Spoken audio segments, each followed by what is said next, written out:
ان الحمد للہ نحمده ونستعینه ونستغفره ونعوذ باللہ من شرور انفسنا ومن سیئات اعمالنا من يهده اللہ فلا مضل له ومن يضلل فلا هادی له واشهد ان لا الہ الا اللہ وحدہ لا شریک له واشهد ان محمدا عبدہ ورسولہ اما بعد فإن خیر الحدیث کتاب اللہ وخیر الہدی ہدی محمد صلی اللہ علیہ وآلہ وسلم وشر الامور محدثاتها وکل محدثۃ بدعہ وکل بدعۃ ضلالہ وکل ضلالۃ فی النار۔ اعوذ باللہ السمیع العلیم من الشیطان الرجیم من ہمزہ ونفخہ ونفثہ بسم اللہ الرحمن الرحیم۔ رب اشرح لی صدری ویسر لی امری واحلل عقدۃ من لسانی یفقہوا قولی۔ بسم اللہ الرحمن الرحیم۔ ان اللہ وملائکتہ یصلون علی النبی یا ایہا الذین آمنوا صلوا علیہ وسلموا تسلیما۔ اللہم صل علی محمد وعلی آل محمد کما صلیت علی ابراہیم وعلی آل ابراہیم انک حمید مجید۔ اللہم بارک علی محمد وعلی آل محمد کما بارکت علی ابراہیم وعلی آل ابراہیم انک حمید مجید۔ اللہم ربنا آتنا فی الدنیا حسنۃ وفی الآخرۃ حسنۃ وقنا عذاب النار۔ لا الہ الا انت سبحانک انی کنت من الظالمین۔ حسبنا اللہ ونعم الوکیل۔ یا حی یا قیوم برحمتک استغیث ولا حول ولا قوة الا باللہ العلی العظیم۔ ربنا آتنا من لدنک رحمۃ وہیئ لنا من امرنا رشدا۔ آمین ثم آمین۔ الحمدللہ آج 3 نومبر 2019 کو سنڈے کے دن بمطابق 5 ربیع الاول 1441 ہجری میں ہماری قرآن کلاس نمبر 3 انشاءاللہ ہوگی، جس میں ہم انشاءاللہ قرآن حکیم کے تعارف کے اعتبار سے جو میں نے علمی پوائنٹس آج تک ڈسکس کیے ہیں، یعنی 20 پچھلی 2 کلاسوں کے اندر، اس سے آگے ہم انشاءاللہ اس کو لے کے چلیں گے، علمی پوائنٹ نمبر 21 سے آن ورڈ۔ علمی پوائنٹ نمبر 21 وہ ہے میرے بھائیوں، قرآن حکیم عربی ادب کی جس کیٹیگری میں فال کرتا ہے اسے ہم کہتے ہیں خطبے کا سٹائل۔ قرآن حکیم اس طرح کی کتاب نہیں ہے جیسا کہ آپ کوئی بھی دنیاوی رائٹر آپ دیکھیں گے، جب کتاب لکھتا ہے تو وہ چیپٹرز بناتا ہے، ایک مقدمہ لکھتا ہے، پھر آگے ایک ترتیب کے ساتھ چیزوں کو مختلف چیپٹرز کے اندر ایڈریس کرتا ہے، جیسے ونس اپون اے ٹائم والا سٹائل ہے، اور اس میں ایک ربط پایا جاتا ہے۔ اس طرح کا ربط قرآن حکیم میں نہیں پایا جاتا جہاں تک چیپٹرز کی ترتیب کا تعلق ہے۔ البتہ چونکہ قرآن حکیم کا جو سٹائل ہے وہ ایک یونیک سٹائل ہے، اور اسے عربی میں آپ سمجھ سکتے ہیں کہ خطبے کا سٹائل ہے۔ آپ یہ کہہ سکتے ہیں کہ قرآن حکیم collection of divine origins of almighty Allah ہے، اللہ تعالیٰ کے خطبات، تقریروں کا مجموعہ ہے۔ ہر سورت ایک کمپلیٹ تقریر ہے، چاہے وہ مختلف اوقات میں نازل ہوئی، لیکن اگر آپ اس خطبے کو پورے کی پوری سورت کو ایز اے خطبہ دیکھیں گے تو آپ کو اس میں ایک مرکزی ٹاپک نظر آئے گا۔ جیسے ہمارے خطبہ حضرات بھی، چاہے وہ مذہبی لیڈرز ہوں یا پولیٹیکل لیڈرز ہوں، جب بھی تقریر کرتے ہیں تو ان کا ایک مرکزی ٹاپک ہوتا ہے، اس ٹاپک کے ارد گرد ساری گفتگو چلتی ہے۔ اس ٹاپک کو جب سٹارٹ کرتے ہیں تو ایک تمہید ہوتی ہے، اس کے بعد پھر کچھ مثالیں بھی ادھر ادھر کی بیان کی جاتی ہیں تاکہ جو خطیب ہے وہ اپنے مخاطب کو اپنی طرف اٹریکٹ کر سکے حالات حاضرہ کے پوائنٹ آف ویو سے۔ اور پھر جب خطبہ کنکلوڈ ہونے لگتا ہے تو جو سب سے زیادہ مرکزی ٹاپک ہے اس کو دوبارہ سے ایڈریس کیا جاتا ہے، کیونکہ بات کنکلوڈ ہو رہی ہوتی ہے۔ چونکہ قرآن حکیم اللہ تعالیٰ کے خطبات کا مجموعہ ہے، 114 خطبے ہیں، 114 صورتیں جو ہیں، اس کو ذہن میں رکھ کے قرآن حکیم کو پڑھیں گے تو پھر آپ کو بات سمجھ آئے گی کہ یہ سٹائل کیوں ہے۔ اب سورۃ البقرہ جو ہے، اس کا جو مرکزی ٹاپک ہے وہ سابقہ امت مسلمہ یعنی یہودیوں سے جو غلطیاں ہوئیں جن کی وجہ سے انہیں خمیازہ بھگتنا پڑا، تاکہ یہ موجودہ امت مسلمہ ہے جو امت محمدیہ صلی اللہ علیہ وآلہ وسلم، اس کے لیے گائیڈ لائنز بن جائیں کہ تم سے پہلے ایک بڑی لاڈلی میری اور بھی امت تھی جس میں میں نے اپنی کم از کم 3 کتابیں بھیجی، تورات، زبور، انجیل، ہزاروں پیغمبر بھیجے، لیکن جب انہوں نے توحید سے کنارہ کشی اختیار کی، مشرکانہ اوہام ان کے اندر داخل ہو گئے، تو پھر ہم نے اس چیز کی پرواہ نہیں کی ہے کہ 3 کتابیں ان میں نازل ہوئی تھیں اور ہزاروں پیغمبر نازل ہوئے تھے، حتیٰ کہ وہ خود پیغمبروں کی اولاد بھی تھے بنی اسرائیل۔ پھر ضربت علیہم الذلہ والمسکنہ، پھر ہم نے ان کے اوپر ذلت اور مسکنت مسلط کر دی، اور اس میں بھی ٹاپ آف دا لسٹ بنی اسرائیل کو، یہودیوں کو ایڈریس کیا گیا۔ اس سے اگلی سورت سورہ آل عمران کے اندر مرکزی طور پر ایڈریس کیا گیا ہے کرسچنز کو، اور مضامین بھی بیان ہوئے ہیں لیکن مرکزی ٹاپک یہ ہے۔ اس لیے آپ دیکھیں جتنی بھی صورتیں ہیں ان کا آغاز بھی بڑا جاندار ہوتا ہے۔ سورۃ البقرہ ہی دیکھ لیں، الف لام میم ذالک الکتاب لا ریب فیہ، یہ وہ کتاب ہے جس میں شک کی کوئی جگہ نہیں ہے۔ اس کا صحیح ترجمہ ہے اس میں شک کی جگہ ہی نہیں ہے۔ ھدی للمتقین، ان لوگوں کے لیے ہدایت ہے جو ڈر جانے والے ہیں، یعنی جو زندگی میں اپنی عقل استعمال کر کے ایک دفعہ ضرور اس رزلٹ پہ پہنچتے ہیں کہ ساری کی ساری کائنات جس نظام کے تحت چل رہی ہے وہ نظام کسی کے بنانے سے بنا ہے۔ God is the only explanation of all the physical phenomena in this universe۔ اس کائنات میں ہونے والے ہر فزیکل فینومینا کے پیچھے خدا ہے، اللہ ہے۔ پھر وہ ڈر جاتے ہیں کہ وہ اللہ جس نے ہماری مرضی کے بغیر ہمیں پیدا کیا ہے، وہ ہمارے ساتھ کچھ بھی کر سکتا ہے، اس کی طرف رجوع لاتے ہیں، غیب پر ایمان لاتے ہیں، نماز پڑھتے ہیں، اس کے دیے ہوئے رزق میں سے اس کی راہ میں خرچ کرتے ہیں۔ اور پھر سورۃ البقرہ کا اینڈ کتنی جاندار آیات پہ ہو رہا ہے، آمن الرسول بما انزل الیہ من ربہ والمؤمنون کل آمن باللہ وملائکتہ وکتبہ ورسلہ آنورڈ۔ اسی طریقے سے آپ ساری صورتوں کو دیکھیں تو ان کا سٹارٹ اور اینڈ بڑا جاندار ہے، اور پھر بیچ میں آپ کو مثالیں بھی بیان کی جائیں گی، واقعات بھی بیان کیے جائیں گے تاکہ بوریت نہ آئے۔ اور یہ قرآن حکیم کی میرے بھائیوں وہ خصوصیت ہے، قرآن بور نہیں ہونے دیتا۔ یہ نہیں ہے کہ اب سورۃ البقرہ شروع ہوئی ہے تو صرف یہودی ایڈریس ہو رہے ہوں گے یا ان کی کوئی ایک چیز خاص ایڈریس ہو رہی ہوگی، نہیں، اس میں کچھ مثالیں بھی بیان ہوں گی، کچھ واقعات بھی بیان ہو جائیں گے اس سے پہلے کے، پھر اس کے بعد ایک کنکلوژن نکالا جائے گا، پھر گائیڈ لائنز ہوں گی، یونیورسل ٹروتھ آئیں گے۔ 7 یونیورسل ٹروتھ سورہ بقرہ میں آئے ہیں، بنی اسرائیل کے واقعات کو اللہ تعالیٰ نے ایڈریس کر کے ہر واقعے کے بعد ایک یونیورسل ٹروتھ بیان کیا ہے کہ یہ میرا رول ہے، جو یہ کرے گا چاہے وہ جو کوئی بھی ہو اس کے ساتھ یہ ہو جائے گا۔ اس لیے قرآن حکیم میں انسان کا انٹرسٹ لوز نہیں ہوتا، بشرطے کہ قرآن پڑھتے ہوئے آپ کو یہ بات سمجھ آئے کہ قرآن کس سٹائل میں لکھا گیا ہے، کس سٹائل میں نازل ہوا ہے۔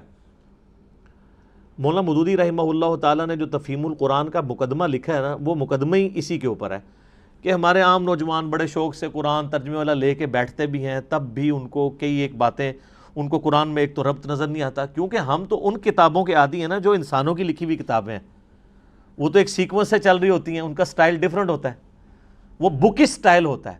قرآن کا سٹائل بکش نہیں ہے، قرآن کا سٹائل جو ہے وہ ہے خطبے کا، ایڈریس کرتا ہے آپ کو۔ اسی لیے مولا علی رضی اللہ تعالیٰ عنہ علیہ السلام کا قول ہے کہ جب میں نے اللہ سے گفتگو کرنی ہوتی ہے تو میں نماز پڑھتا ہوں، اور جب میری خواہش ہوتی ہے کہ میرا اللہ مجھ سے گفتگو کرے تو میں قرآن پڑھتا ہوں۔ آپ قرآن کو کبھی ترجمہ اکیلے بیٹھ کے سنیں تو آپ کو لگے گا کہ اللہ آپ سے مخاطب ہو رہا ہے۔ یہ والی کوالٹی کسی الہامی کتاب میں نہیں تھی، باقی کتابیں سلیبس کی فارم میں تھی، اس لیے ہم کہتے ہیں یہ قرآن کتاب اللہ بھی ہے اور کلام اللہ بھی ہے، اور اسی لیے اللہ کی صفت بھی ہے۔ یہ آپ کو ایڈریس کرتی ہے، بندہ ہل جاتا ہے۔ آپ کو پتہ ہے یہ صوت القرآن چینل 1992 میں جب ایکس پرائم منسٹر پہلی دفعہ پرائم منسٹر بنے تھے تو اس وقت انہوں نے یہ صوت القرآن چینل شروع کیا تھا جو ریڈیو کے اوپر چلتا ہے. کبھی امام کعبہ کی آواز میں عربک اور پھر فتح محمد جلندری صاحب کا ترجمہ, مراج الدین خان کی آواز میں ایک چلتا ہے. وہ لگتا ہے کہ آپ کے اندر ہی گھس جائے گا. وہ بندہ پریزنٹ کرتا ہے قرآن کے ترجمے کو. پھر بولنے کا سٹائل کہ مخاطب کے دل میں اتر جائے وہ بات. تو آپ کو وہ ترجمہ سن کے اپنی زبان میں, جن لوگوں کو عربی نہیں آتی ان کو بھی فیل ہوتا ہے کہ واقعی اللہ مجھ سے گفتگو کر رہا ہے. خطبے کا سٹائل ہے. تو مودودی صاحب نے اس مقدمے میں لکھا کہ ہمارے نوجوان لے کے بیٹھتے بھی ہیں, تب بعد میں پریشان ہو جاتے ہیں کہ یار یہ عجیب بے ربط آیات ہیں, کبھی کوئی بات شروع ہو جاتی ہے, کبھی کوئی بات شروع ہو جاتی ہے. لیکن جس بندے کو اسٹائل کا پتہ ہے نا, اس کو قرآن حکیم کی ہر آیت کا دوسری کے ساتھ ربط بھی نظر آئے گا. وہ ربط آپ ایک دفعہ اس چیز کو ڈسکور کر لیں تو آپ کو بھی ٹیسٹ فیل ہوگا. آپ پتہ اس وقت انگلینڈ کے اندر ایک, اب نیو مسلم تو نہیں ان کو کہنا چاہیے, اب ان کو 10 سال سے زیادہ ہو چکے ہیں, مسلمان ہوئے, عبد الرحیم گرین. اس وقت ٹاپ آپ سمجھ لیں سپیکرز میں سے ہیں مسلمانوں کے. انگلش میں وہ ان کے مختلف ٹاپکس پہ لیکچرز ہیں. انہوں نے اپنا اسلام لانے کا واقعہ بھی بیان کیا ہے ایک آڈیٹوریم میں خطاب کرتے ہوئے. اس میں ایک بات انہوں نے بڑی زبردست کی, باقی آپ یوٹیوب پہ دیکھ سکتے ہیں. وہ کہتے ہیں جب یہ کتاب میں نے پہلی دفعہ پڑھنی شروع کی نا, تو یہ قرآن کا جو سٹائل تھا نا گفتگو کرنے کا, اس نے مجھے بہت امپریس کیا کہ جب کوئی انسان کتاب لکھتا ہے وہ اس سٹائل میں نہیں لکھتا. وہ کہتا ہے میں قرآن کے سٹائل سے امپریس ہوا ہوں کہ یہ گفتگو اس طرح کرتا ہے اور اس کانفیڈنس کے ساتھ گفتگو کرتا ہے کہ یہ کریٹر آف دا یونیورس ہی گفتگو اس طریقے سے کر سکتا ہے. انسان تو اتنے اعتماد سے دوسرے کے ساتھ بات ہی نہیں کر سکتا. اس میں جو کانفیڈنس ہے کتاب کے اندر, پھر اس کتاب کا جو سٹائل ہے وہ بتاتا ہے کہ یہ انسان کی لکھی ہوئی کتاب نہیں, کیونکہ انسان جب بھی کتاب لکھتا ہے نا ایک خاص سیکوینس کے تحت لکھ رہا ہوتا ہے, چیپٹرز بناتا ہے, اور یہ بالکل ڈیفرنٹ سٹائل ہے. حالانکہ اس کو اس وقت یہ نہیں پتا تھا کہ اس کا سٹائل کون سا ہے, خطبے کا سٹائل ہے. تو خطبہ تو اسی طرح ہی ہوتا ہے. خطبے کا سٹائل ہے اس لیے ہے کہ خطیب کا کام یہ ہوتا ہے کہ وہ اپنے مخاطب کے دل میں اپنی بات اتارے. تو اللہ تعالیٰ اس کتاب کا خطیب بھی ہے, اور یہ کتاب اللہ کی صفت ہے. یہ مخلوق نہیں ہے, غیر مخلوق ہے, کیونکہ کلام متکلم کی صفت ہوتا ہے. میں پچھلے لیکچرز میں اس کو ڈسکس کر چکا ہوں. تو قرآن حکیم پڑھتے وقت یہ آپ نے ذہن میں رکھنا ہے کہ اس کا سٹائل خطبے کا سٹائل ہے. جب خطبے کا سٹائل ہے تو پھر اچانک اگر کوئی واقعہ آ جائے بیچ میں تو پریشان ہونے والی بات نہیں کہ اچانک یہ بات ہوتے ہوتے یہ بیچ میں واقعہ کیسے آ گیا. پھر اچانک آپ دیکھتے ہیں خطیب بھی جب بیان کر رہا ہوتا ہے, آپ آج کل کے پولیٹیکل لیڈرز کو دیکھ لیں, جب وہ گفتگو کرتے ہیں کسی خاص ٹاپک پہ بات کر رہے ہوتے ہیں, اچانک کرتے کرتے کوئی ماضی کا واقعہ یاد کرتے ہیں, پھر ساتھ ہی جو سامنے بیٹھے ہیں ان سے بھی مخاطب ہو کے کوئی ادھر چیز دیکھنے والی ہوتی ہے آئیڈینٹیفائی کرنے لی, وہ فوراً آئیڈینٹیفائی کرتے ہیں, پھر اپنے موضوع کی طرف واپس آتے ہیں. یہ سٹائل قرآن کا ہے. یہی وجہ ہے کہ صحابہ کرام علیہم رضوان کے اندر بجلی بھر دی تھی اس کتاب نے. ان کو فیل ہوتا تھا کہ ہمارا کریٹر ہم سے مخاطب ہے, ہماری بات کر رہا ہے. سر ہماری بات تو ہے نا. آپ دیکھیں غزوہ بدر ہو رہی ہے تو اس کی لائیو کمنٹری سورۃ الانفال کے اندر آئی ہے. غزوہ احد ہوئی ہے تو 60 آیات مسلسل. غزوہ احد میں جو مسلمانوں نے غلطیاں کی, جس کی وجہ سے اللہ نے جو فتح کا وعدہ کیا تھا پورا کرنے کے بعد اس فتح کو شکست میں بدل دیا, ایک ایک چیز ہائی لائٹ کی. سورہ الاحزاب کے اندر غزوہ خندق کی لائیو کمنٹری آئی ہے. اسی طریقے سے سورہ توبہ کے اندر غزوہ تبوک کی پوری ڈیٹیلز آئی ہیں, اتنی ڈیٹیل کے ساتھ. نبی علیہ السلام کی مبارک زندگی کا آخری جو تھا غزوہ, کس طریقے سے مسلمانوں کو اس جد و جہد کے اندر گزرنا پڑ رہا تھا, منافقوں کو فیس کرنا پڑ رہا تھا. اہل ایمان اور منافقین میں فرق کے لیے وہ بہت کرٹیکل سچویشن تھی غزوہ تبوک کی. اور اس وقت بڑے بڑے جو اپنے آپ کو سمجھتے تھے ہم ایمان والے تھے, ان کے بھی پاؤں لڑکھڑا گئے تھے. ظاہر ہے وہ سپر پاور سے ٹکرانا تھا, رومن امپائر سے جا کے. تو یہ ساری کی ساری چیزیں آپ کو پڑھنے کے بعد آپ اس زمانے میں پہنچ جائیں گے، اور پھر آپ یہ فیل کریں کہ آپ اس زمانے کے اندر ہوں اور آپ کا رب آپ سے گفتگو کر رہا ہو۔ اب اس میں تو اسی طرح ہی ہوتا ہے نا، یا ایھا الذین آمنوا جب ہمیں کہا جا رہا ہوتا ہے تو وہ تو 1400 سال پہلے کہا جا رہا ہوتا ہے، لیکن ان میں تو وہ لوگ موجود تھے جنہوں نے وہ غلطیاں کی ہوئی تھی جن کی وجہ سے اللہ ان کو مخاطب کر رہا تھا، تو ان پہ اس چیز کی جو کیفیت طاری ہوتی تھی نا، وہ آج اس لیول کی کیفیت کبھی طاری نہیں ہو سکتی، لیکن اس کے قریب قریب ضرور ہے۔ میرے ایک دوست بتانے لگے، ان کے جاننے والوں کی نا انگلینڈ کے اندر ایک شاپ ہے، تو وہ کہتے ہیں ہم نے نا پورا دن نا ایک قرآن کی تلاوت اور ترجمہ لگایا ہوتا تھا، ایک انگلش میں بھی ریکارڈنگ ہوئی ہوئی ہے، وہ بھی صوت القرآن چینل کے اوپر کبھی کبھار چلتی ہے۔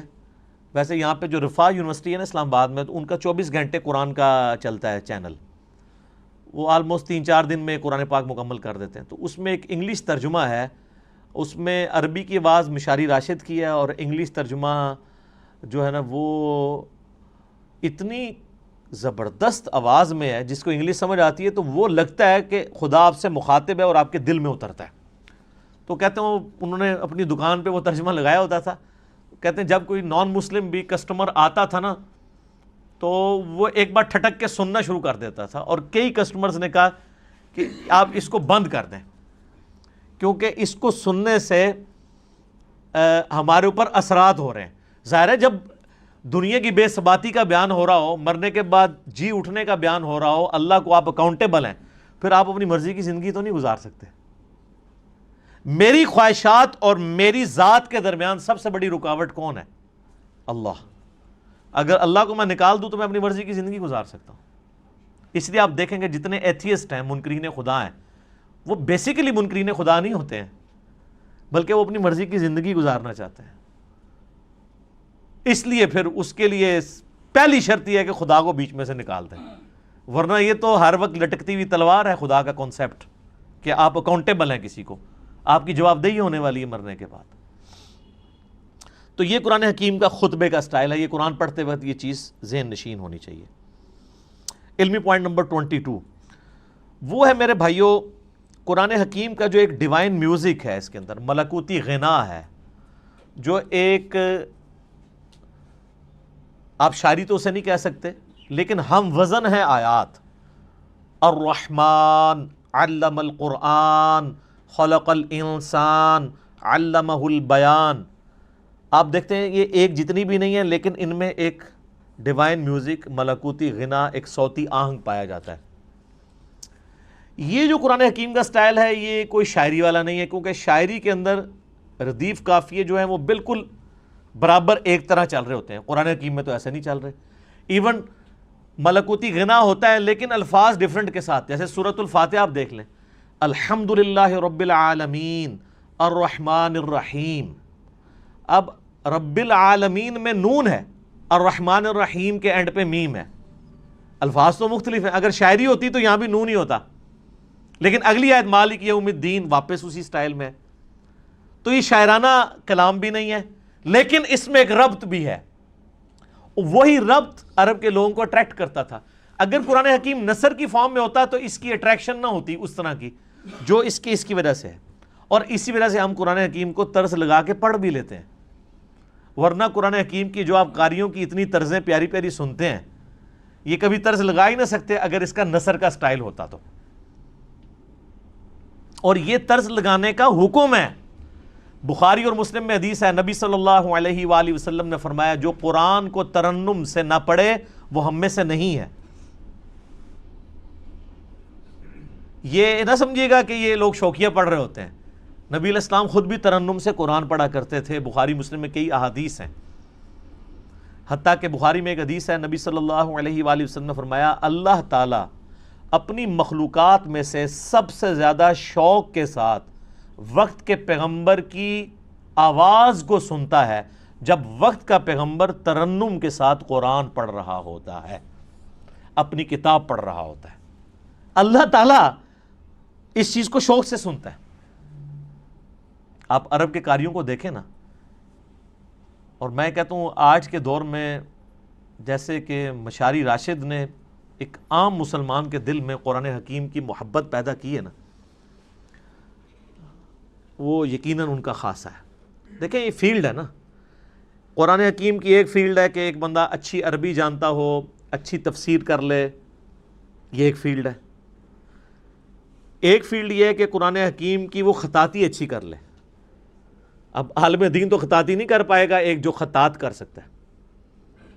اس وقت بھی آپ کو پتہ ہے جو ٹاپ آف دا لسٹ خطاط ہے جو اب مسجد نبی میں ساری حرمین میں جو رائٹنگ کر رہا ہے وہ پاکستان کا ہے، کراچی کا رہنے والا ہے۔ اس کو پورا آفس دیا انہوں نے، ادھر تو اس بیچارے کو پوچھتا ہی کوئی نہیں تھا، وہ تو جب اس کی رائٹنگ سامنے آئی ہیں تو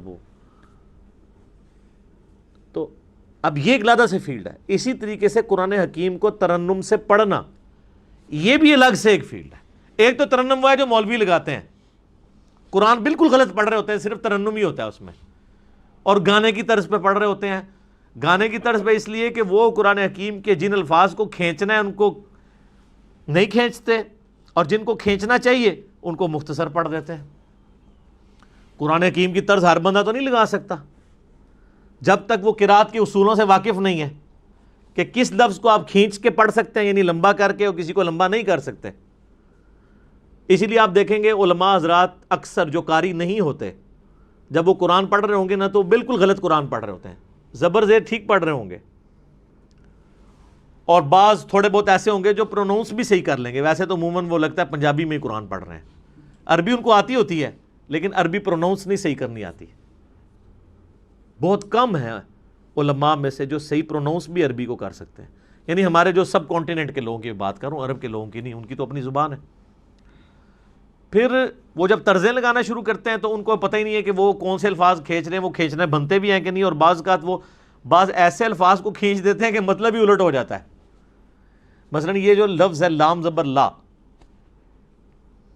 اگر لام کے اوپر زبر کے ساتھ لام زبر لا پڑھا جائے تو اس کا مطلب ہوتا ہے یقیناً، ضرور، بالضرور، جیسا کہ سورہ التکاثر میں آتا ہے ثم لتسألن یومئذ عن النعیم، ثم لتسألن، لام زبر لا، پھر اس قیامت کے دن ضرور تم سے پوچھا جائے گا ان نعمتوں کے بارے میں جو دنیا میں تمہیں اللہ نے دی تھی۔ لیکن اگر آپ اس کو طرز لگاتے ہوئے ثم لا تسألن، لا کو ذرا سا لمبا کر دیا تو لا کا مطلب کیا ہے؟ نہیں۔ اب یہ لام نہیں کھینچا جا سکتا۔ اچھا، اس ترنم کو برقرار رکھنے کے لیے عربی میں آپ کو یہ بھی اجازت ہوتی ہے عربی زبان میں کہ آپ مد عارض کر سکتے، عارضی مد بھی کر سکتے ہیں، یعنی مد وہاں پہ موجود نہیں ہے لیکن طرز بنانے کے لیے آپ مد خود انٹروڈیوس کروا سکتے ہیں بیچ میں، لیکن ہر لفظ کے اوپر نہیں، حروف مدہ کے اوپر، جس طرح یا مدہ ہے، واو مدہ ہے، الف مدہ ہے۔ جیسے ہم سورۃ الفاتحہ آپ دیکھتے ہیں، میری بھی قرات کہ یہ ایک چڑھی ہوئی ہے، تو اس میں اب جب ترنم سے پڑھ رہا ہوتا ہوں تو آپ اگر قرآن کھول کے دیکھیں گے تو وہاں تو مد نہیں پڑی ہوئی، لیکن اس مد کو میں خود بنا رہا ہوتا ہوں، وہ عربی رول کے تحت۔ ایک تو سورۃ الفاتحہ کے اینڈ پہ مد آتی ہے نا، ولا الضالین،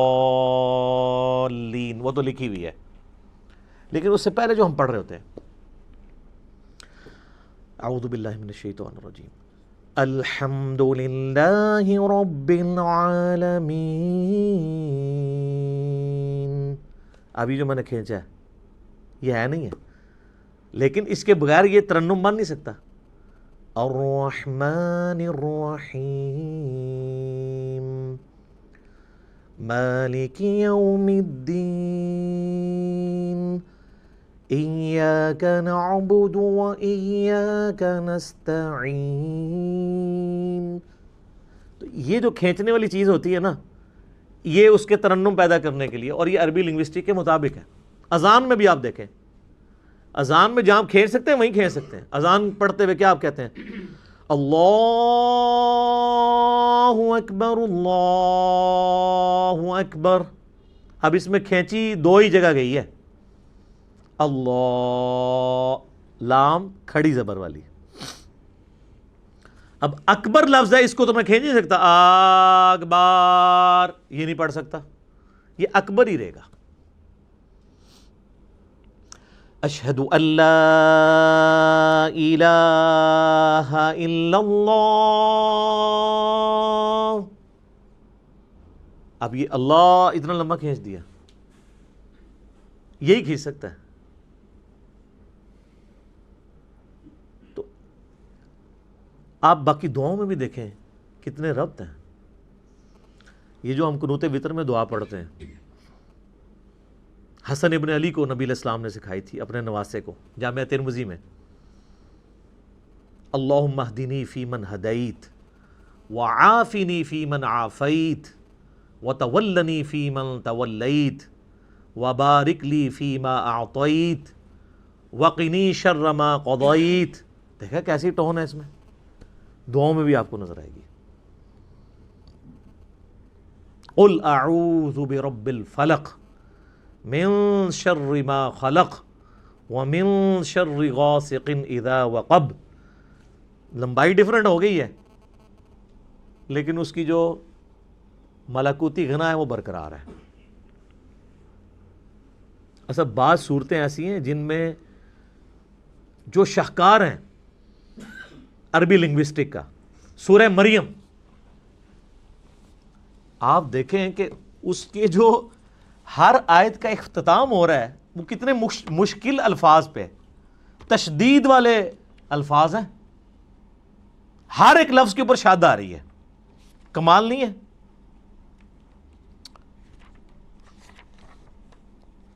پارہ نمبر 16 کے اندر جا کے آتی ہے نا سورہ مریم. اعوذ باللہ من الشیطان الرجیم. آپ دیکھیں پہلے تو حروف مقطعات ہیں، اس کے بعد ذکر رحمت ربک عبدہ زکریا اذ نادى ربه نداء خفيا قال ربي إني وهن العظم مني واشتعل الرأس شيبا ولم أكن بدعائك ربي شقيا. اس کے بعد اگلے ولیا رضیا سمیا عتیا عشیا صبیا تقیا عصیا حیا شرقیا سویا تقیا زکیا بغیا. ٹون ہے. اور یہ دو صورتیں تو کمال ہیں، سورہ طٰہٰ اور سورہ مریم. طٰہٰ ما انزلنا علیک القرآن لتشقى الا تذکرۃ لمن یخشی. سر عربی ایویں تو پاگل نہیں ہو گئے تھے جناب، کیا وہ جڈ قوم ہے اور سپر پاورز الٹ کے رکھ دی ہیں صدیوں کی. بجلی بری گئی تھی ان کے اندر، اس قرآن نے ان کے اندر یقین ڈال دیا تھا. وہ تو یعنی جتنے لوگ اپنی زندگی سے محبت کرتے ہیں اتنی وہ اپنی موت سے محبت کرتے تھے. اور جب اس لیول کی کوئی آرمی ہو اس کے آگے کون ٹھہر سکتا ہے؟ کوئی ریسورسز نہیں تھے، کافروں کے ریسورسز چھین کے ان کو الٹ دیا. وہ ایمان اس کتاب کے ذریعے یتلو علیہم آیاتہ ویزکیہم ویعلمہم الکتاب والحکمہ. یہ بجلی نبی علیہ السلام نے قرآن کے ذریعے بھری ہے ان کے اندر. تو یہ اس کے اندر ایک ڈیوائن میوزک ہے، ترنم ہے. اس کی وجہ سے عربی لوگ، چونکہ آپ پتہ ہے ان کو شاعری کے ساتھ بھی بڑا شغف تھا. آپ عمر سیریز دیکھیں تو آپ دیکھیں گے وہ عام گفتگو میں بھی شاعرانہ انداز میں گفتگو کر لیتے تھے. فی البدی ان کی عام گفتگو بھی جو ہے وہ بھی ہم پلہ الفاظ کے اوپر مشتمل ہوتی تھی. اسی لیے وہ نان عربز کو اجمی کہا کرتے تھے. یہ تو گونگے ہیں، ہمارے سامنے بول ہی نہیں سکتے، حالانکہ خود چٹے ان پڑھ تھے، علم کوئی نہیں تھا لیکن زبان کے ماسٹر تھے. تو اللہ نے ان کا وہی غرور توڑا کہ ان کو زبان پہ ناز تھا. اللہ نے ایسی کتاب دی کہ شعراء نے بھی اپنے کلام پھاڑ دیے. کمال تو یہ ہوتا ہے نا کہ جو کسی کا غرور ہے وہی توڑ دیا جائے. موسیٰ علیہ السلام کے زمانے میں جادوگروں کو غرور تھا، اللہ نے موسیٰ علیہ السلام کو وہ معجزہ دیا کہ وہ جادوگر بھی سجدے میں گر پڑے. پہلے جادوگر گرے ہیں کیونکہ ان کو سمجھ آ گیا کہ یہ جو کچھ کر رہے ہیں یہ جادو نہیں ہے. ہمیں پتہ ہے کہ جادو کیا کر سکتا ہے. ایک جادوگر جو ہے وہ جادو کے ایپیکس کو جانتا ہے. ایک میڈیکل کی فیلڈ کا بندہ وہ جانتا ہے کہ میڈیکل زیادہ سے زیادہ کیا کر سکتی ہے. آج آپ کسی ڈاکٹر سے کہیں، اب تو یہ چیز تو ایوالو ہو چکی ہے نا کہ ہڈی کو جوڑنے کے لیے ایک ٹائم درکار ہے. انسان کی ہڈی، وہ ٹائم اس کو چاہیے، وہ بانڈ بنے گا، پلسٹر کرتے ہیں جب ٹوٹ سے. آپ اگر کسی ڈاکٹر کو کہیں کہ ایک شخص ایسا ہے کہ آپ اس کے بعد ہڈی 2 ٹکڑے کر کے لے جائیں, وہ صرف ہاتھ یوں پھیرے گا, ہڈی واپس اپنی جگہ پہ آگے اسی وقت جڑ جائے گی اور بندہ بھاگنا شروع کر دے گا, تو ڈاکٹر مان لے گا آپ کی بات؟ نہیں. اس کو پتہ ہے یہ نہ تو فزیکل فنامنا آف نیچر سے ثابت ہوتی ہے چیز, نہ یہ ہماری جو میڈیکل سائنس ایوالو ہو چکی ہے اتنی ترقی کے بعد, یہ پاسبل نہیں ہے. اس کا ایک نیچرل پیریڈ ہے, وہ اس نے گزارنا ہے. تو وہ پھر اس چیز کو کہے گا یہ تو معجزہ ہی ہو سکتا ہے, سائن ہی ہو سکتی ہے کوئی. اسی لیے ہم نے, میرے ایک ویڈیو کلپ بھی ریکارڈڈ ہے کہ نبی علیہ السلام کا کوئی بھی معجزہ ایسا نہیں ہے جو سائنٹیفکلی ریپروڈیوس کیا جا سکے, ورنہ وہ معجزہ نہیں ہوگا. نبی علیہ السلام سے جو غیر معمولی معجزات, حسی معجزات, یعنی انگلیوں میں سے پانی کے چشمے جاری ہونا جو بخاری مسلم میں آتا ہے, صحیح بخاری میں آتا ہے ایک صحابی کی پنڈلی کی ہڈی ٹوٹ گئی, آپ نے ہاتھ پھیرا تو اسی ٹائم ٹھیک ہو گیا. یہ وہ چیزیں ہیں کہ جو قیامت تک سائنٹیفکلی کبھی پاسبل نہیں ہوگی کہ کوئی انسان کر کے دکھا سکے یہ چیز. یہ وہ فزیکل فنامنا آف نیچر کا ٹوٹنا ہے, یہ پاسبل نہیں ہوگا. کبھی یہ پاسبل نہیں ہوگا کہ کوئی پلانٹ کنگڈم کو اینیمل کنگڈم میں بدل دے. حضرت موسیٰ علیہ السلام عصا پھینکتے تھے, پلانٹ کنگڈم اینیمل کنگڈم میں اژدہا بن جاتا تھا. مردے کو کوئی زندہ نہیں کر سکتا. حضرت عیسیٰ علیہ السلام کے زمانے میں طب عروج پہ تھا, اللہ تعالیٰ نے ان کا غرور توڑا. ہاں جی بتاؤ, ان کو اپنی میڈیکل کی فیلڈ کے اوپر بڑا ناز تھا. حضرت عیسیٰ علیہ السلام مادر ذات کوڑی اور اندھوں کو اللہ کی اذن سے شفا دے دیتے تھے. جن کے ڈھیلے بھی نہیں ہوتے تھے, مٹی کا ڈھیلا رکھ کے ہاتھ پھیرتے تھے, آنکھیں واپس آ جاتی تھی. سر جس کی آنکھیں کام نہ کرتی ہو اس پہ ہاتھ پھیرنے سے کیا پوری دنیا بھی پھیر دے تو اس کی بینائی نہیں آتی, اور ایک مٹی کا ڈھیلا ایک بندہ رکھتا ہے اور ہاتھ پھیرتا ہے اور وہ آنکھ بن جاتی ہے. آج بھی آپ میڈیکل کی فیلڈ وہ کہیں گے یہ امپاسبل ہے. تو معجزہ خواہ کسی بھی پیغمبر کا ہو وہ ریپروڈیوس نہیں ہو سکتا اگر وہ واقعی معجزہ ہے, کہانی نہ ہو, معجزہ ہو, نہیں ہو سکتا. قرآن حکیم میں داؤد علیہ السلام کے بارے میں آتا ہے لوہا ان کے ہاتھوں پہ نرم تھا, اور لوہے پہ ہاتھ رکھتے تھے, آٹے کی طرح سے گوندھ دیتے تھے, زیرہ بناتے تھے. تو آپ سمجھ سکتے ہیں میڈیکلی اب یہ چیز ثابت ہے کہ کم از کم 1500 ڈگری سینٹی گریڈ چاہیے لوہے کو اس فارم میں لانے کے لیے کہ جس میں آپ مولڈ کر سکیں, اور اگر لے آئیں گے تو اس پہ ہاتھ کوئی نہیں لگا سکتا, اور وہ ٹھنڈے لوہے کے اوپر یوں ہاتھ پھیرتے ہیں اور وہ یوں مولڈ ہو جاتا ہے. یہ وہ معجزہ, یہ ریپروڈیوس نہیں کبھی ہو سکے گا. موسیٰ علیہ السلام نے عصا مارا ہے سمندر کے اندر, اسی ٹائم سمندر پھٹ کے دونوں طرف پہاڑوں کی شکل میں قرآن میں آتا ہو گیا اور بیچ میں راستہ بن گیا. سر یہ معجزہ کبھی نہیں کوئی کر کے دکھا سکتا, ورنہ پیغمبروں کی جو نبوت ہے وہ سٹیک پہ لگ جائے گی اگر غیر پیغمبر بھی فزیکلی سائنٹیفکلی کسی بھی طریقے سے اس چیز کو ریپروڈیوس کر سکے. یہ امپاسبل ہوگا. لیکن الوہین جو ہے, آنکھوں کو دھوکہ دینا, وہ اس زمانے میں بھی تھا, اب بھی ہے, قیامت تک رہے گا. فزیکلی کوئی نہیں کر کے دکھا سکتا.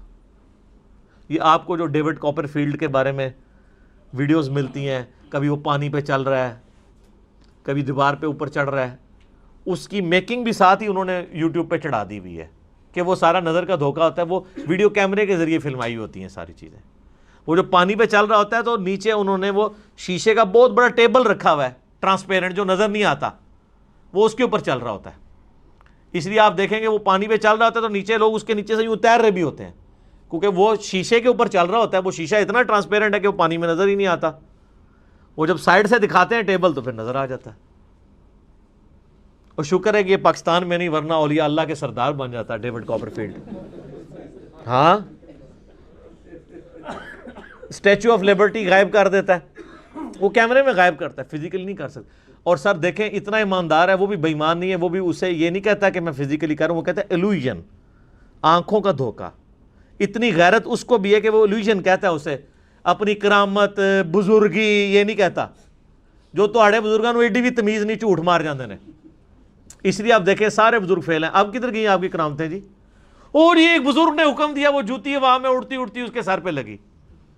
اون کتنے جوتیاں تھوڑیاں ریٹائر ہو گئی ہیں نا, یا وہ جوتیاں تھلے انجن لگے ہوئے خراب ہو گئے نا. پہلے بھی کوئی نہیں تھا, کہانی تھی. یہ کہانیاں چل رہی ہوتی ہیں. معجزات, کرامات, استدراج, اس سارے ٹاپکس کے اوپر میرا مسئلہ number 131A B C D 4 recorded ہیں, وہ آپ دیکھ لیں. علمی پوائنٹ نمبر 23, وہ ہے میرے بھائیوں قرآن حکیم کا جو بیسک یونٹ ہے وہ ہے آیت. عربی میں ہم اسے کہتے ہیں آیتن. جو آیت کے اینڈ کے اوپر وہ تا تھی جو ختم ہوتے اس کے نقطے بھی اڑ گئے, اب صرف گول دائرہ ہی رہ گیا, چونکہ وہ سمبل کے طور پہ تھا نا.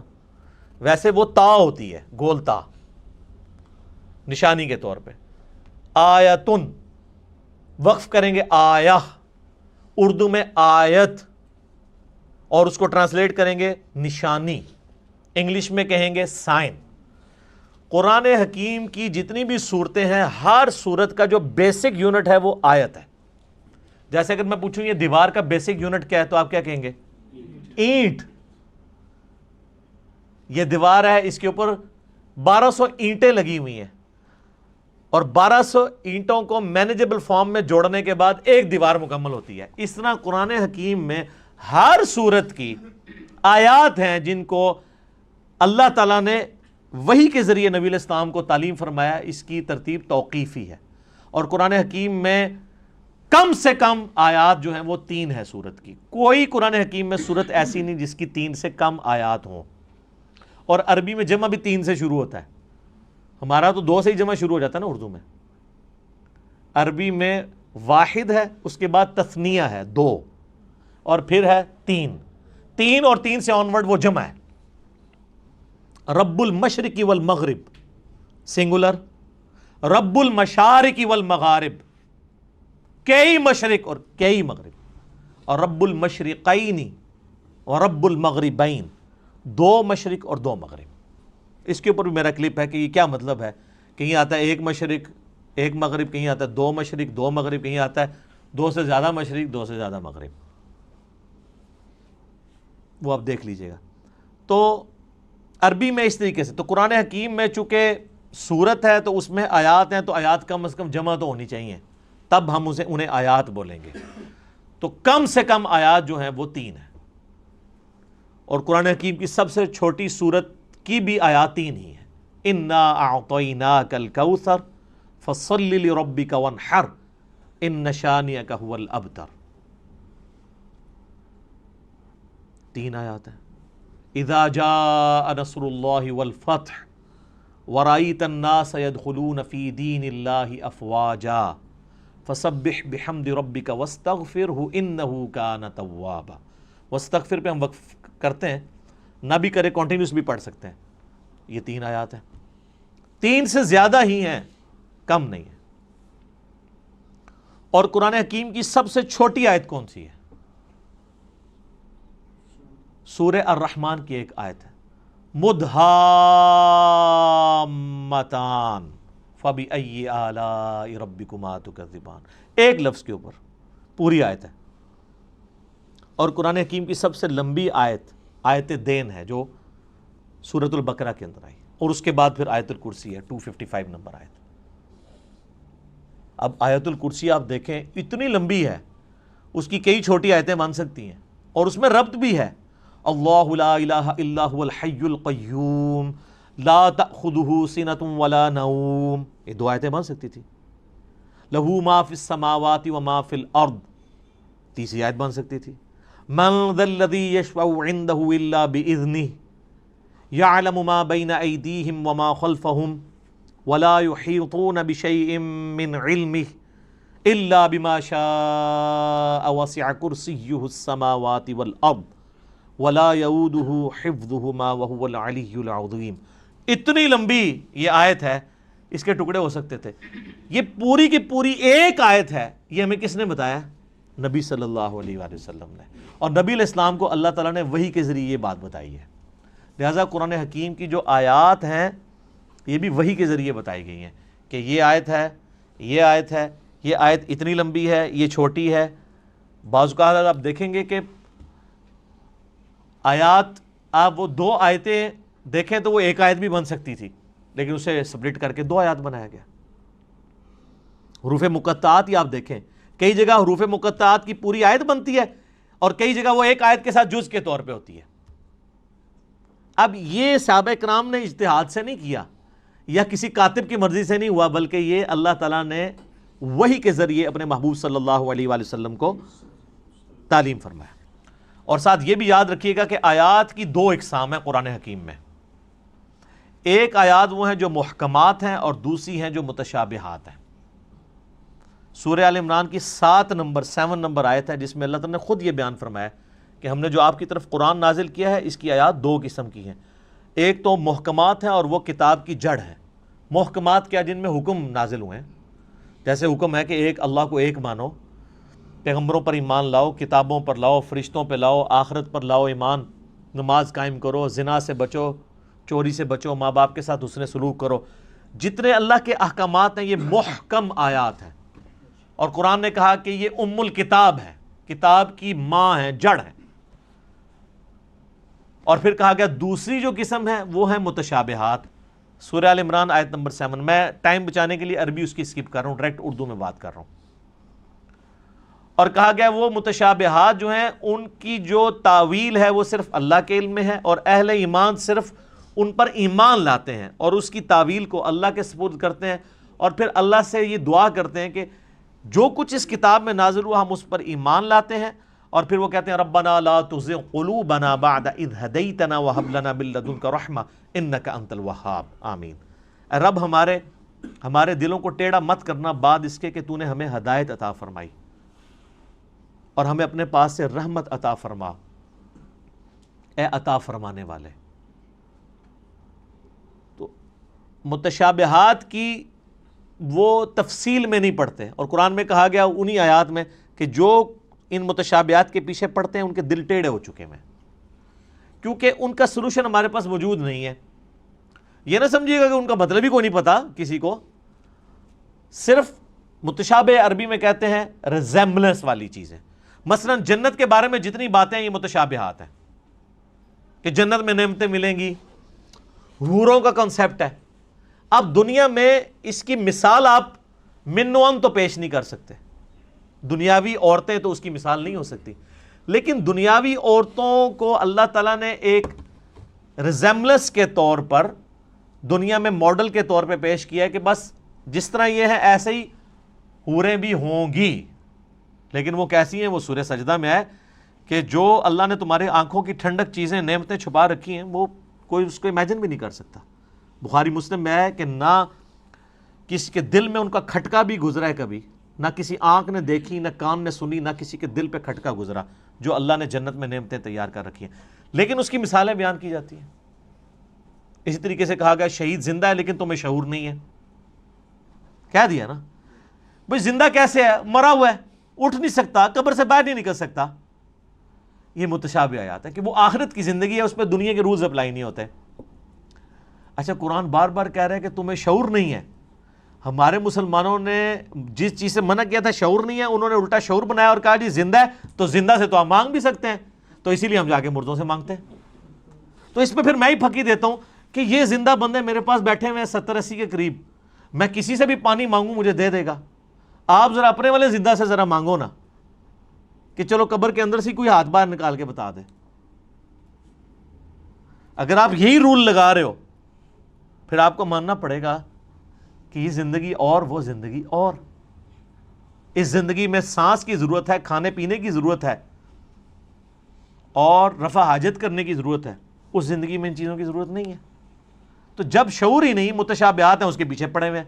اور بخاری مسلم میں حدیث ہے تم دیکھو جب کوئی شخص قرآن کی متشابہ آیات کے پیچھے پڑا ہوا ہے تو جان لو یہ وہی بدبخت اور گمراہ شخص ہے جس کے بارے میں قرآن میں اللہ نے کہا ہے کہ ان کے دل ٹیڑھے ہو چکے ہیں. اور اہل ایمان کی نشانی ہے ربنا لا تزغ قلوبنا بعد اذ ہدیتنا. تو یہ متشابہات اور محکمات پہ بھی میرا ایک کلپ ریکارڈڈ موجود ہے جس میں میں نے ڈیٹیل کے ساتھ اس کے اوپر ڈسکشن کی تھی.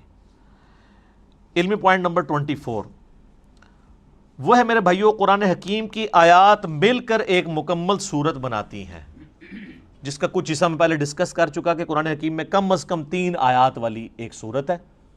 سورۃ الکوثر، سورۃ النصر اور بھی سورۃ العصر میں بھی 3 آیات ہیں، کم سے کم 3. زیادہ سے زیادہ سب سے زیادہ سورۃ البقرہ میں 286. تو آیات مل کے مکمل صورت بناتی ہیں. بیسک یونٹ آیت اور اس کا مکمل جب خطبہ ہوتا ہے تو وہ صورت. علمی پوائنٹ نمبر 25 وہ ہے میرے بھائیو، قرآن حکیم میں کل 114 صورتیں ہیں جن کی ترتیب توقیفی ہے۔ نبی علیہ السلام نے بتایا ہے کہ پہلی سورت الفاتحہ ہے، دوسری سورت البقرہ ہے، تیسری سورہ آل عمران ہے، چوتھی سورہ نساء ہے، پانچویں سورت المائدہ ہے، چھٹی جو ہے وہ سورت الانعام ہے، آنورڈ کرتے کرتے 12 نمبر سورت الاخلاص ہے، 113 سورت الفلق ہے اور 114 سورت الناس ہے۔ یہ ساری کی ساری ترتیب اس کی صورتوں کی یہ توقیفی ہے، نبی علیہ السلام کے بتانے پر موقوف ہے اور وہ وحی کے ذریعے بتائی گئی ہے۔ اور بخاری مسلم میں آتا ہے، صحابہ اکرام کہتے ہیں نبی علیہ السلام کے ساتھ حضرت جبرائیل دورہ قرآن کیا کرتے تھے۔ صحابہ نے نہیں دیکھا، نبی علیہ السلام کے بتانے پہ، کہ نبی علیہ السلام نے بتایا کہ جبرائیل علیہ السلام میرے ساتھ ہر سال آ کے جو ہے وہ دورہ قرآن، جتنا قرآن نازل ہوتا تھا اس کو رپیٹ کرواتے تھے، اور جس سال آپ کی وفات ہوئی اس سال 2 دفعہ رپیٹ کیا رمضان میں، اور اسی سے آپ علیہ السلام کو پتہ چل گیا کہ اب اگلے سال میں زندہ نہیں رہوں گا۔ تو نبی علیہ السلام نے اس کی ترتیب کو بھی انشور کیا ہے، وہی ترتیب جو لوح محفوظ میں ہے، جو ہمارے پاس مصحف میں ہے۔ اگرچہ یہ ترتیب نزول نہیں ہے لیکن اللہ کے ڈیوائن علم میں یہی ترتیب ہے، سرکمسٹانسز کے اوپر قرآن نازل ہوا، اور آج جو ہمارے پاس یہ ترتیب ہے یہ نبی علیہ السلام کے بتانے پر موقوف ہے۔ علمی پوائنٹ نمبر 26 وہ ہے میرے بھائیوں، قرآن حکیم کل 5 طرح کے ٹاپکس کی کیٹیگری میں فال کرتا ہے، اگر بڑی بڑی کیٹیگریز بنائی جائے۔ اس کے اوپر پوری ایک کتاب لکھی ہے شاہ ولی اللہ دہلوی نے، الفوز الکبیر فی اصول التفسیر، اللہ کا بہت بڑا کرم، کامیابی اللہ کی طرف سے اصول تفسیر کے اوپر۔ اس میں انہوں نے یہ دعویٰ کیا ہے کہ اللہ تعالیٰ نے مجھ پہ یہ حقیقت کھولی ہے کہ قرآن حکیم کی آیات 5 طرح کی کیٹیگریز میں فال کرتی ہے۔ اب یہ اس طرح کی قرآن حکیم میں کئی ایک انویشنز ہیں جو ہمارے پرانے بزرگوں نے نہیں کی ہیں، آج کل کے لوگوں نے کی ہیں۔ جیسا کہ آپ دیکھ رہے ہیں کہ میں نے بتایا بھی تھا کہ قرآن حکیم میں جو سورۃ الحدید ہے وہ جس نمبر کے اوپر آ رہی ہے اٹامک نمبر بھی وہی ہے۔ اب اس پرانے زمانے میں تو اٹامک نمبر نہیں ہوا کرتے تھے، یہ ہر آنے والے زمانے میں، یہ حروف ابجد کے اوپر میرا ایک کلپ دیکھ لیں، اس میں نے ڈیٹیل سے یہ بتائی، تو یہ چیزیں آپ کو نظر آئیں گی۔ وہ ہر زمانے میں جو بندہ قرآن پہ محنت کرے گا اس کے اوپر ٹروتھ ریویل ہوگا۔ قرآن حکیم میں آیات جوڑوں کی شکل میں نازل ہوئیں صورتیں، پرانے بزرگوں سے آپ کو اس طرح کی چیزیں نہیں ملیں گی۔ لیکن یہ حمید الدین فراہی رحمہ اللہ تعالیٰ، جو ڈاکٹر اسرار صاحب کے آپ سمجھ لیں دادا استاد تھے، انہوں نے پہلی دفعہ یہ ٹروتھ ریویل کیا کہ قرآن حکیم کی ہر صورت کا کوئی نہ کوئی جوڑا ہے۔ کچھ تو ہمیں پتہ ہی ہے، سورۃ الفلق، سورہ جو ہے وہ سورہ ناس، یہ مطلب جوڑا ہے دونوں کا، لیکن جو بیچ میں کی صورتیں انہوں نے پھر بتایا کہ واقعی وہ جوڑے ہیں، جیسے مرد و عورت کا جوڑا ہوتا ہے اس طرح ریسیپروکل پایا جاتا ہے صورتوں کے اندر۔ سورہ بقرہ اور سورہ آل عمران بھی جوڑا ہے، ایک یہودیوں کو ایڈریس کرتی ہے، دوسری عیسائیوں کو ایڈریس کرتی ہے۔ تو اس طرح کئی ایک صورتیں جو جوڑوں کی فارم میں، یہ ٹروتھ بال میں ریویل ہوا ہے۔ بل یہ الفوز الکبیر فی اصول تفسیر کا اردو ترجمہ بھی آ چکے، آپ پڑھیں۔ 5 کیٹیگریز انہوں نے بیان کی ہیں۔ نمبر 1 علم الاحکام، یعنی قرآن حکیم کی آیات احکام سے ریلیٹڈ ہوں گی، نماز، روزہ، حج، زکوٰۃ، عقائد، یہ ساری چیزیں علم الاحکام میں آتی ہیں۔ نمبر 2 علم المخاصمہ، مخاصمہ کہتے ہیں جھگڑا کرنے کو، علمی جھگڑا، یعنی جو منکرین خدا ہیں یا جیوز اور کرسچنز ہیں، ان کے جو لیم ایکسکیوزز ہیں ان کے علمی جوابات دیے گئے ہیں، تو یا آیات اس کے اوپر مشتمل ہوں گی۔ نمبر 3 التذکیر بالموت، موت کو یاد کروا کے کہ تمہیں مر کے کسی کے پاس پہنچنا ہے اور آخرت کی زندگی میں دنیا کی زندگی کا جواب دینا ہے، اس کو کہتے ہیں التذکیر بالموت، نصیحت کرنا موت کو یاد کروا کے۔ اس کے اوپر آیات، اب یہ تو قرآن پاک میں بڑا مین ٹاپک ہے۔ قرآن حکیم کے اگر 2 مین ٹاپک دیکھے جائیں تو عقیدہ توحید اور دوسرا ہے دنیا کی بے ثباتی، دنیا سے بے رغبتی۔ چوتھی کیٹیگری انہوں نے کہا التذکیر بآلاء اللہ، اللہ کی قدرت کی بڑی بڑی نشانیوں کے ذریعے اللہ اپنا تعارف کرواتا ہے. جتنے فزیکل فینومینا آف نیچر اس میں ڈسکس ہوئے ہیں، سائنٹیفک فیکٹس ڈسکس ہوئے ہیں، اس کا شاہکار آپ کو سورۃ النحل نظر آئے گی، سورہ روم نظر آئے گی، سورہ الرحمن نظر آئے گی. اس میں تو یہ لفظ بھی آ گیا ہے فَبِأَيِّ آلَاءِ رَبِّكُمَا تُكَذِّبَانِ، جس کا ترجمہ اکثر مولویوں نے غلط کیا ہوا ہے. تم اپنے رب کی کون کون سی نعمتوں کو جھٹلاؤ گے، حالانکہ نعمت خود عربی کا لفظ ہے. مودودی صاحب نے اس کا ترجمہ صحیح کیا ہے، تم اپنے رب کی قدرت کی کون کون سی نشانیوں کو جھٹلاؤ گے، کیونکہ دوزخ کی آیات کے بعد بھی پھر یہ آیت ریپیٹ ہوتی ہے. تو دوزخ کیا نعمت ہے؟ وہ ترجمہ کرنے والے کو بھی نہیں سمجھ آئی. تو اعلیٰ کا مطلب ہوتا ہے قدرت کی بڑی بڑی نشانی. تو دوزخ اللہ کی قدرت کی نشانی تو ہے جس طرح جنت ہے. تو مودودی صاحب ہر دفعہ جب آیت آتی ہے نا، یہ والی آیت، تو اس کے سیاق و سباق کے اعتبار سے اس کا ترجمہ کرتے ہیں، کیونکہ عربی بڑی ورسٹائل زبان ہے. عربی میں ایک لفظ اگر سیاق و سباق میں آپ مختلف جگہ بیان کریں گے تو وہ اپنا وہ والا مطلب بیان کرے گا. اگر میں آپ کو کہوں مسجد الحرام اور کہوں ولد الحرام، زمین آسمان کا فرق ہے. حرام دونوں جگہ ہی موجود ہے. مسجد حرام جس کی حرمت ہے، عزت ہے، اور ایک وہ حرام ہے جو ہم حرام کہتے ہیں، زنا حرام، چوری حرام. اب یہ حرام ہو رہا ہے. آپ کے حساب سے تو اس کا نام مسجد حلال ہونا چاہیے تھا، حلال مسجد. تو اڈی مسجد ادھر منہ کر کے نماز پڑھ دو تو نہ ہی حرام ہے، لیکن حرام عربی والا ہے. حرمت کی جگہ جہاں پہ آپ اللہ کی حدود کو توڑیں گے تو وہ بڑا جرم ہوگا ایز کمپیئر ٹو اور جگہوں کے. اس کی حرمت اللہ نے رکھی ہے، عزت رکھی ہے، لفظ ایک ہی ہے، لیکن دونوں جگہ مختلف معنی دے رہا ہے. تو اس طرح فَبِأَيِّ آلَاءِ رَبِّكُمَا تُكَذِّبَانِ کا ترجمہ بھی مختلف جگہ مختلف آئے گا. اور پانچویں کیٹیگری ہے التذکیر بِأَيَّامِ اللہ، اللہ تعالیٰ کے فیصلوں کے بڑے بڑے جو دن ہیں ان کے ذریعے ڈر سنانا. اور یہ بھی قرآن پاک کا بڑا مین مضمون ہے. اگلی انبیاء کی جو امتیں ان کا ذکر کر کے اللہ تعالیٰ نے پھر فیصلہ اچھا یہ سارے الفاظ قرآن میں موجود ہیں. فَذَكِّرْهُمْ بِأَيَّامِ اللَّهِ، یہ اللہ تعالیٰ نے حضرت موسیٰ علیہ السلام کو کہا کہ اپنی امت کو ڈراؤ اللہ کے بڑے دنوں سے. بڑا دن کون سا؟ جس میں بڑا فیصلہ ہوا. 10 محرم کا دن بڑا دن تھا جس میں یہ فیصلہ ہوا کہ فرعون کو ڈبویا جائے گا اور بنی اسرائیل کو نجات دی جائے گی اس کے ظلم سے. بخاری مسلم میں آتا ہے نا کہ یہودی اس دن روزہ رکھتے تھے کہ فرعون کو ڈبویا گیا. پھر نبی علیہ السلام نے امت کو حکم دیا کہ تم 9 اور 10 دو روزے رکھو. اس پہ ڈیٹیل میرا کلپ موجود ہے، آج میں اس کی طرف نہیں جاتا. قوم عاد جس دن ہلاک ہوئی وہ اللہ کی قدرت کی یعنی آپ ایگزیکیوشن کا ایک بہت بڑا دن ہے. ہماری امت میں فتح مکہ کا دن ایام اللہ میں سے ہے. غزوہ بدر کا دن ایام اللہ ہے، اللہ کے فیصلے کا دن ہے. اللہ نے کہا یہ کہتے تھے نا فرقان ہوگا، یہ ابو جہل نے کہا تھا کہ یہ حق اور باطل میں فرق کرنے والا دن ہوگا. اللہ نے کہا تم نے فرقان بولا تھا، لے پھر میں اس دن کو فرقان بنا دیتا ہوں کہ نہتے مسلمانوں سے تم لیس ہوئے کافروں کو، جنگجو کافروں کو مرواؤں گا. غیبی مدد کے ساتھ ہوا نا. تو یہ اللہ کی قدرت کے بڑے بڑے دن یہ اگلی امتوں میں بھی گزرے ہیں. قوم سمود، قوم عاد، قوم نوح کی تباہی کے دن ایام اللہ تھے. تو یہ 5 کیٹیگریز بنی. اب آپ قرآن کی کوئی آیت نکالیں، میں کوئی آیت بھی پڑھوں، آپ خود مجھے بتا دیں گے کہ یہ فلاں کیٹیگری میں فال کرتی ہے.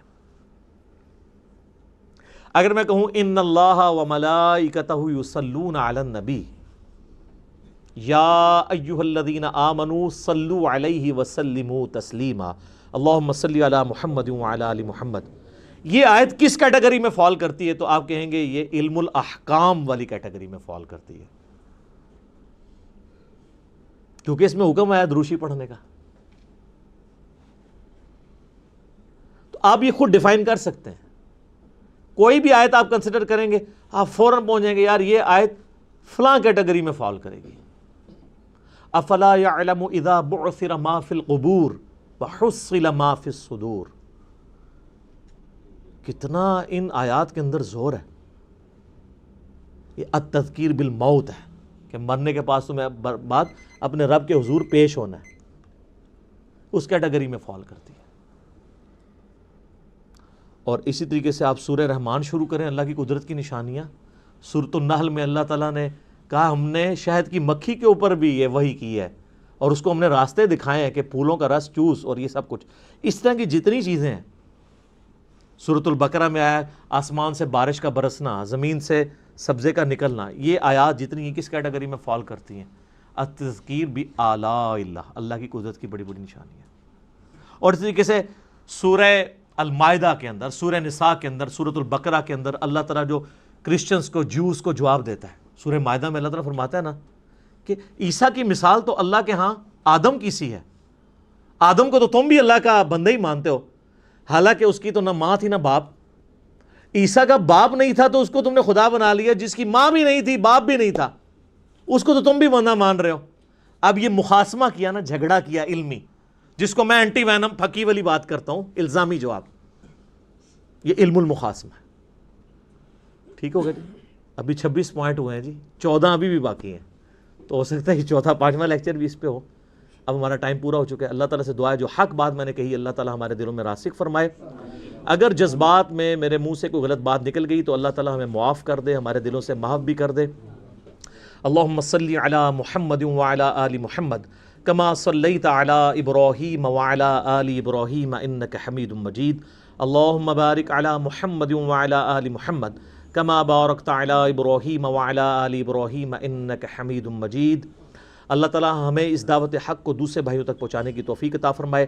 سبحانک اللہم وبحمدک اشہد ان لا الہ الا انت استغفرک واتوب الیک وما علینا الا البلاغ المبین. جزاکم اللہ خیرا.